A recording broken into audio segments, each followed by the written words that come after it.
নমস্কাৰ, স্বাগতম জনাইছোঁ অন্য এটা নতুন ভিডিঅ'লৈ। আজি হৈছে 16 আগষ্ট আৰু আজি লাষ্ট ডেট হয় চেল্ফ এনিমেৰেশ্যন বা স্বগণনাৰ। বহুতে মোক কমেণ্ট কৰি আছিলে আৰু বহুতে বহুত কুৱেশ্যন সুধি আছিলে। চ' এটা এটাকৈ দি থাকিবলৈ অলপ অসুবিধা হয়, গতিকে মই আপোনালোকৰ বাবে এটা ভিডিঅ' তৈয়াৰ কৰিলোঁ। এই ভিডিঅ'ৰ জৰিয়তে আপোনালোকৰ প্ৰশ্নৰ উত্তৰ দিম আৰু লগতে কিছুমানৰ ডাউট আছিলে যে এনেকৈ মই ফিল আপ কৰিলোঁ শুদ্ধ হ'বনে নাই। চ' সেইকেইটা ডাউট আপোনালোকৰ বাবে মই ক্লিয়াৰ কৰিম। সেয়েহে ভিডিঅ'টো সম্পূৰ্ণকৈ চাব, ভিডিঅ'টো খুবেই গুৰুত্বপূৰ্ণ হ'ব। আৰু ইতিমধ্যে কিছুমানৰ ভুল হৈ গ'ল, চামিটো হৈ গ'ল, তেখেতলোকৰ কি হ'ব সেইটো আপোনালোকক জনাম। গতিকে ভিডিঅ'টো সম্পূৰ্ণকৈ চাব। তেন্তে আমি পলম নকৰি ভিডিঅ'টো আৰম্ভ কৰোঁ। প্ৰথমতে সকলোতকৈ বেছি সোধা কুৱেশ্যনৰ এনচাৰটো দিব বিচাৰিছোঁ। মোক হোৱাটছএপতো মেছেজ কৰিছিলে আৰু কমেণ্টো কৰিছিলে। গাঁৱৰ পশুসখী হয়, তেখেতলোকে আত্মসহায়ক গোটৰ যি মহিলাসকলক মাতি চেল্ফ এনিমেৰেশ্যন কৰাইছে।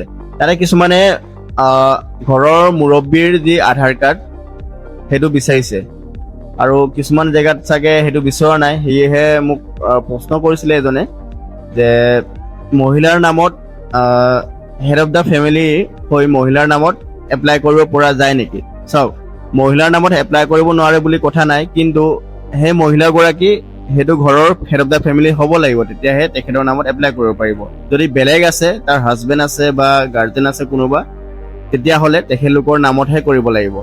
সেইটো কথা আপোনালোকে মন কৰিব, প্ৰথম কথা।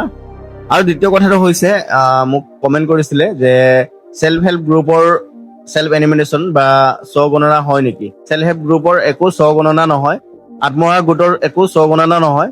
এইটো হৈছে লোকপিয়ল। 2011 চনত হৈছিলে, এতিয়া বৰ্তমান 2027 চনত পাব্লিছ হ'ব, গতিকে 2027 বুলি ক'ব লাগিব, 27 চনত হৈছেগে। চ' এইটো হৈছে লোকপিয়ল। ইয়াত আত্মসহায়ক গোটৰ একো ৰোল নাই। কিন্তু কি হৈছে, গাঁৱৰ পশুসখী যিসকলে আত্মসহায়ক গোটৰ যিবোৰ মহিলা, তেখেতলোকক মাতি কৰিছে কাৰণে মহিলাসকলে ভাবিছে আত্মসহায়ক গোটৰ কাম বুলি। কিন্তু ইয়াতে আত্মসহায়ক গোটৰ একো ৰোল নাই। তেখেতলোকৰ যি হেড অফ দ্য ফেমিলিৰ আধাৰ কাৰ্ডটো মে বি বিচাৰিছে পশুসখীসকলে আৰু তেখেতলোকৰ চেল্ফ এনিমেৰেশ্যন বা স্বগণনাটো কৰি দিছে।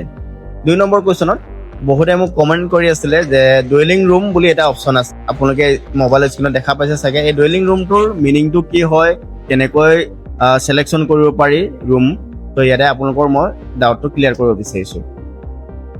ডুৱেলিং ৰুমৰ মিনিংটো হৈছে আপোনালোকৰ ঘৰত মানে কেইটা ৰুম আছে সেইটো ফাৰ্ষ্ট আপোনালোকে হিচাপ কৰি লওক, ঠিক আছে। আৰু কেইটা ৰুম আপোনালোকে নিজে ইউজ কৰি আছে, মানে আপোনাৰ ঘৰৰ যি মুৰব্বী আছে তেখেতলোকে ইউজ কৰি আছে, ঠিক আছে।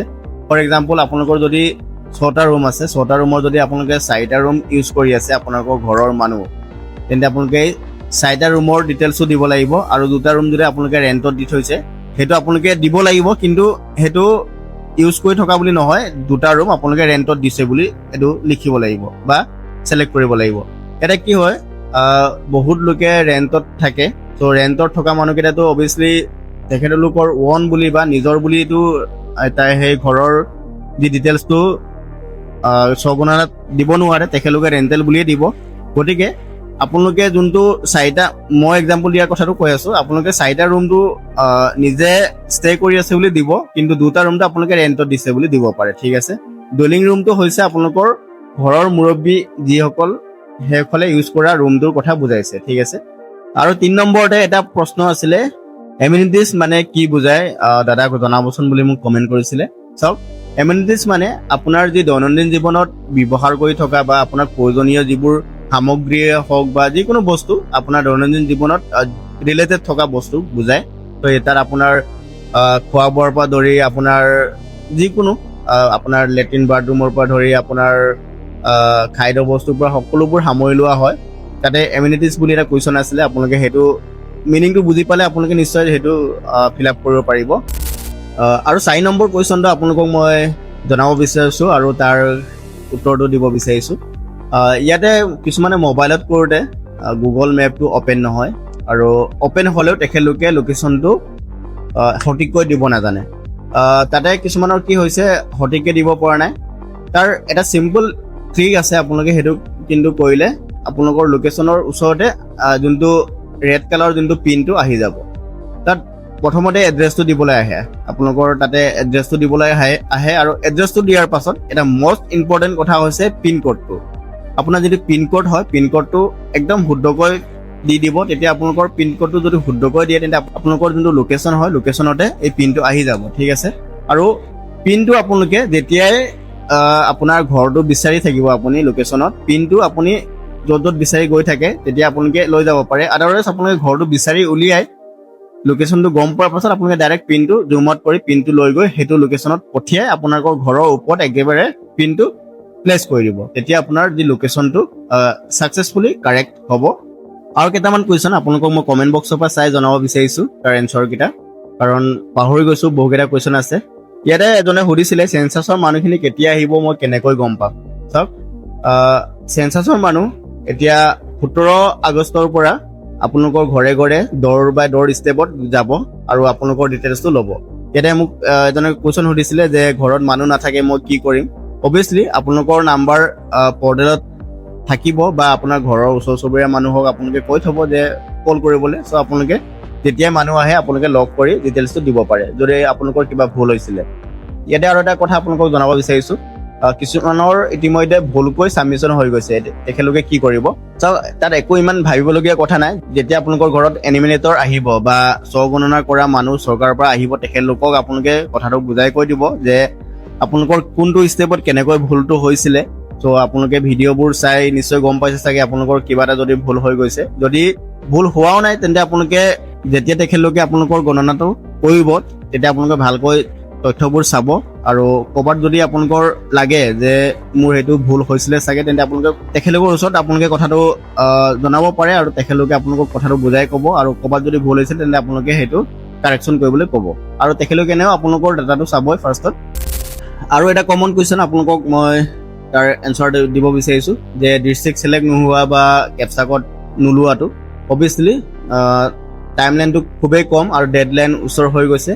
তো তাৰ বাবে ছাৰ্ভাৰ কিছুমান ইছ্যুৰ কাৰণে সেইবোৰ সমস্যাৰ সন্মুখীন হয়। সেয়েহে আপোনালোকে ৰাতি দেৰিকৈ বা ৰাতিপুৱা সোনকালে উঠি আপোনালোকে কামটো কৰিলে বেছি সুফল পাব বুলি মই আশা কৰোঁ।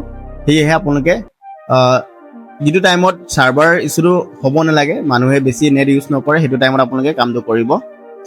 আৰু এটা কুৱেশ্যন সুধিছিলে এজনে যে ছেকেণ্ড ফ্ল'ৰটো গোটেইখিনি ৰেণ্ট দিয়া হৈছে, চ' সেইটো কাউণ্টত পৰিবনে নপৰিব। ইতিমধ্যে তাৰ প্ৰশ্নৰ উত্তৰো আপোনালোকক দিছিলোঁ, তথাপিও আপোনালোকক পুনৰ মই ক'ব বিচাৰিছোঁ যে যোনটো ফ্ল'ৰত আপোনালোকে বসবাস কৰি আছে আপোনাৰ ফেমিলি মেম্বাৰ, সেইটো আপোনালোকৰ ওন ডুৱেলিং ৰুম হ'ব। আৰু যোনটো ফ্ল'ৰত আপোনাৰ ৰুম ৰেণ্ট দিয়া হৈছে সেইটো আপোনালোকে কি কৰিব, ৰেণ্টেড ডুৱেলিং ৰুম হ'ব। মানে আপোনালোকে ৰেণ্ট দিয়া হৈছে বেলেগ মানুহক, চ' ৰেণ্টেড হ'ব, ৰেণ্টেল নহয় ৰেণ্টেড হ'ব। আৰু এজনে কুৱেশ্যন কৰিছিলে যে বিয়া হৈ যোৱা কেইজনী এই স্বগণনাত বা চেল্ফ এনিমেৰেশ্যনত নাম দিয়া হ'বনে নাই। চাওক, অলৰেডি তেখেতলোকে বিয়া হৈ গৈছে, বেলেগ এটা ফেমিলিত গুচি গৈছে, তেখেতলোকে অবভিয়াছলি তাতে চেল্ফ এনিমেৰেশ্যন কৰিব লাগিব। আপোনালোকৰ পৰিয়ালৰ সদস্য বৰ্তমান নহয় আৰু তেখেতলোকে, গতিকে আপোনালোকে বিয়া হৈ যোৱা কেইজনীক নতুন হ'লেও বা পুৰণা হ'লেও তেখেতলোকৰ নামটো দিয়াটো উচিত নহয়, দিব নালাগে, ঠিক আছে। চ' আশা কৰোঁ আপোনালোকৰ প্ৰশ্নৰ উত্তৰ মই দিব পাৰিছোঁ। তো আপোনালোকৰ যদি বেলেগ আৰু প্ৰশ্ন আছে মোক কমেণ্ট কৰি সুধিব পাৰে, আপোনালোকৰ প্ৰশ্নৰ উত্তৰ মই দিবলৈ চেষ্টা কৰিম। চ' এয়াই আছিল আজি ভিডিঅ'টো, আৰু এনেধৰণৰ ইনফৰ্মেটিভ ভিডিঅ' পাই থাকিবলৈ আপোনালোকে চেনেলটো ছাবস্ক্ৰাইব কৰি ৰাখিব। ধন্যবাদ ভিডিঅ'টো শেষলৈ চোৱাৰ বাবে।